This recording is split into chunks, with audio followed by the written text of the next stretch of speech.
গ্রেফতার পাথর মাফিয়া টুলু মণ্ডলের ম্যানেজার। পাচামি ও দেউচা অঞ্চলের পাথর এবং প্রাসাদ সাপ্লাই অফিসের দায়িত্বে ছিলেন শ্রীতেশ প্রামাণিক। মুর্শিদাবাদ জেলার সালারের বাসিন্দা সে। সোমবার বীরভূমের মোহাম্মদ বাজার থানার পুলিশ তাকে গ্রেফতার করে। আগেই মাফিয়া টুলুর আত্মীয় মিনান মণ্ডলকে গ্রেফতার করেছিল পুলিশ। তাকে জিজ্ঞাসাবাদ করে এই ম্যানেজারের নাম উঠে আসে বলে জানা গিয়েছে। এদিকে পাথর মাফিয়া টুলু মণ্ডলের সঙ্গে যোগসাজশের জেরে মোহাম্মদ বাজার থানার 2 সাব ইন্সপেক্টরকে ক্লোজ করা হয়েছে। কোথায় কাজ করতেন আপনি? পাচামি कैसा সাপ্লাই অফিস।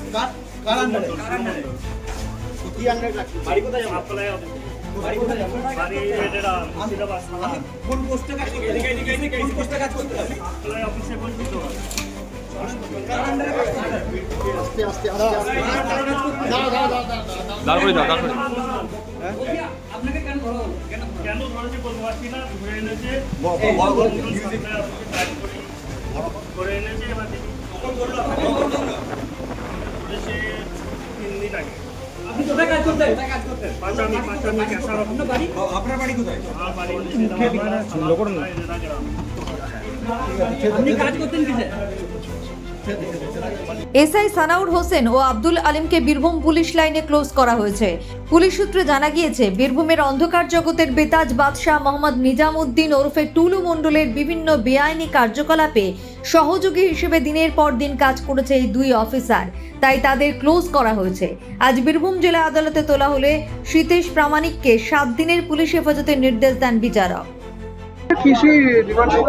7 দিনের বেশি আলাদা হলো আমরা চেয়েছিলাম। এনার থেকে যে ডেভেলপমেন্টটা হয়েছে সেটা আমরা কোর্টের কাছে বলেছি এবং এই ভদ্রলোক সেই ভদ্রলোক যিনি আমাদের সামনে, ইনি এবং আগে যিনি অ্যারেস্ট হয়েছিলেন, এরা দুজনে মিলে আমাদেরকে ইনপুট বা লিড দিলেন, যেখান থেকে আমাদের ওই ছাপাখানার মেশিনের মেটেরিয়াল সমস্ত কিছু সিজার হলো, যে চালান টালানগুলো ইত্যাদি ইস্যু করা হতো। তো ইনভেস্টিগেশন চলছে এখন। আমাদের 7 দিনের পিসিপিআর হয়েছে, পেয়েছি আমরা, দেখি কি হয়।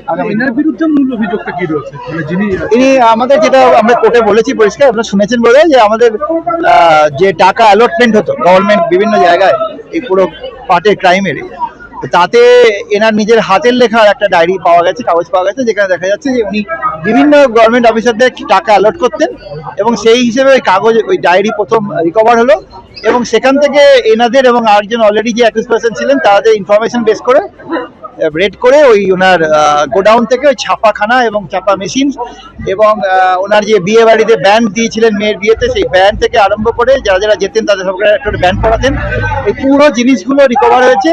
আগামী দিনে আপনারা অপেক্ষা করুন। ডেফিনেটলি ইনভেস্টিগেশন যেভাবে এগোচ্ছে, আমি খুব অন বিহাফ অফ স্টেট আমি খুব হোপফুল যে কেস ঠিক মতো এগোচ্ছে। বাকিটা আগামী দিন বলবে। আচ্ছা, ওই প্রিন্টার থেকে কি জাল দিশি আর কি ছাপানোর?